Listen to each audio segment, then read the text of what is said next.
Big Boss Malayalam season 6 live അപ്ഡേറ്റ്സിലേക്ക് പോകാം. അപ്പോൾ ആദ്യത്തെ ടാസ്കിലെ ഫസ്റ്റ് റൗണ്ട് അവസാനിച്ചപ്പോൾ വിജയിച്ചിരിക്കുന്നത് നമ്മുടെ അഭിഷേകിൻ്റെയും അതുപോലെ തന്നെ സായിയുടെയും ടീമാണ്. അഭിഷേക് എന്ന് വെച്ചാൽ അഭിഷേക് ശ്രീകുമാറിൻ്റെ ടീമും. അതായത് അതിൽ ക്യാപ്റ്റന് കൈ മടങ്ങുന്നവരെയൊക്കെ പുറത്താക്കിയിട്ടുണ്ട്. അതായത് കുടം ഇങ്ങനെ നീട്ടി പിടിച്ച് നിൽക്കുന്നതാണ് മത്സരം. അപ്പം കൈ മുടങ്ങുന്നവരെയൊക്കെ അപ്പം പുറത്താക്കിയിട്ടുണ്ട്. അങ്ങനെ ഒഴിവാക്കാൻ തന്നെയാണ് ബിഗ് ബോസ് പറഞ്ഞത്.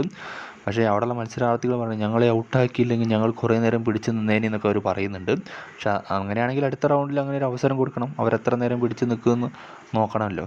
പക്ഷേ ഫസ്റ്റത്തെ റൗണ്ടിൽ ഇപ്പോൾ അവസാനം വരെ പിടിച്ചു നിന്നിരിക്കുന്നത് സായും അഭിഷേക് ശ്രീകുമാറുമാണ്. അവരുടെ ടീമാണ് ആദ്യത്തെ റൗണ്ട് വിജയിച്ചിരിക്കുന്നത്.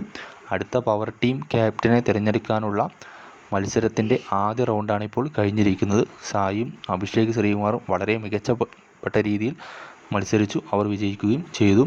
അടുത്ത റൗണ്ട് അല്പസമയത്തിനകം തുടങ്ങുന്നതായിരിക്കും.